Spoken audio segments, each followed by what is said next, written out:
कि ब्रिटेन के प्रधानमंत्री ऋषि सुनक ने खुद कही है भारत आने से पहले। तो ये उनका जो आत्मविश्वास है भारत के भविष्य को लेकर, कहा जाए कि ये उनका जो कॉन्फिडेंस है इंडिया के प्रोस्पेक्ट्स पे, भारत की संभावनाओं के ऊपर, ये बताता है कि भारत कितने प्रॉमिसिंग प्रोस्पेक्ट्स के साथ। प्रधानमंत्री चीन के वो भी भारत पहुंच चुके हैं, उनका विमान भी एफएस पालम पर लैंड कर चुका है। शी जिनपिंग को आना था, राष्ट्रपति शी जिनपिंग को, लेकिन उन्होंने अंतिम बिल्कुल एंड वक्त पर इनकार किया इस दौरे से। और अब प्रधानमंत्री चीन के जो है ली कीयांग, वो भारत पहुंच चुके हैं। वो भी G20 बैठक में हिस्सा लेने के लिए बड़े मेहमान हैं भारत के, और उनका भी स्वागत जनरल वीके सिंह करेंगे। तो ली कीयांग का जो विमान है वो अब भी एएफएस पालम पर लैंड कर चुका है। तस्वीरें मिलने का हमें इंतजार है। प्रणय, ली कीयांग भी पहुंच चुके हैं। देखिए, ये G20 का जो मंच है, देश की बड़ी अर्थव्यवस्थाओं का मंच है। हम भी जानते हैं कि देश के जो G20 समूह है, लगभग 2/3 पॉपुलेशन को, 2/3 जनसंख्या को रिप्रेजेंट करता है।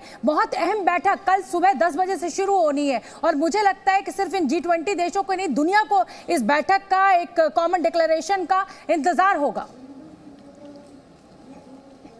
जाहिर तौर पर दुनिया के तमाम देशों ने, और G20 जो है वो केवल एक बैठक नहीं है बल्कि एक पूरी प्रक्रिया है। भारत ने करीब 200 से ज़्यादा बैठकों का आयोजन किया है, अलग अलग वर्किंग ग्रुप्स, अलग अलग contact groups, sherpa track, finance track, इन तमाम मंचों के ऊपर अलग अलग तरीके से बातचीत और संवाद की प्रक्रिया अब जाके उस स्तर पर आई है कि जो भी सहमतियां हैं उनके ऊपर लीडर्स की मुहर लगाई जा सके, और इसीलिए लीडर्स यहां पर मिल रहे हैं ताकि उनके ऊपर एक राजनीतिक सहमति की मुहर लग सके। और इसी बैठक के लिए चूंकि चीन दुनिया की दूसरी बड़ी अर्थव्यवस्था है, और इसलिए उसके प्रधानमंत्री, उसके प्रतिनिधि के तौर पर चीन के प्रधानमंत्री ली कीयांग जो हैं वो भारत यहां पर पहुंचे हैं। और जाहिर तौर पर आज जब ये सवाल किया गया था, तब भारत के जो शेरपा हैं अमिताभ कांत, उन्होंने भी कहा, साथ ही भारत के जो वित्त सचिव हैं उनकी तरफ से भी कहा गया कि एक लंबी प्रक्रिया के दौरान चीन के पास भी अपना एक बहुपक्षीय अनुभव है, और चीन ने भी इसके अंदर अपनी एक भूमिका अदा की है। लेकिन बड़ा सवाल इसी चीज को लेकर खड़ा हुआ है कि क्या इसके अंदर डिक्लेरेशन आएगा, क्योंकि पिछले कुछ समयों में हमने देखा है कि चाहे रूस यूक्रेन युद्ध का मुद्दा हो, चाहे जो मल्टीलैटरल डेवलपमेंट बैंक्स के रिफॉर्म का मुद्दा हो,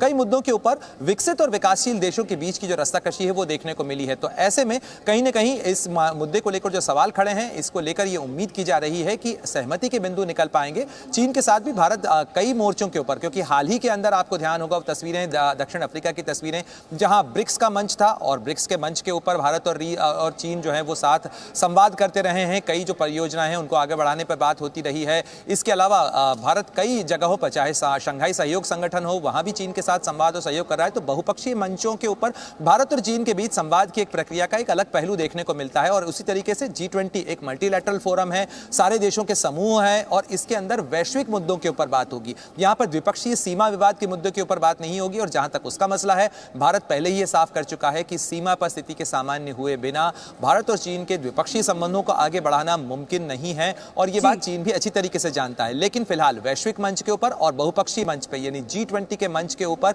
किस तरीके से विश्व की अर्थव्यवस्था को बेहतर बनाने के लिए, जो अंतर्राष्ट्रीय व्यवस्थाएं हैं उनको सुधारने के लिए क्या कदम उठाए जा सकते हैं। और चीन भी इस मामले के अंदर लगभग समान सा रुख रखता रहा है कि जो वैश्विक व्यवस्था है उसको सुधार करने के लिए कई मोर्चों के ऊपर, कई जगहों पर, कई संगठनों के अंदर सुधार करने की जरूरत है, और भारत भी इसका प्रबल पक्षधर है।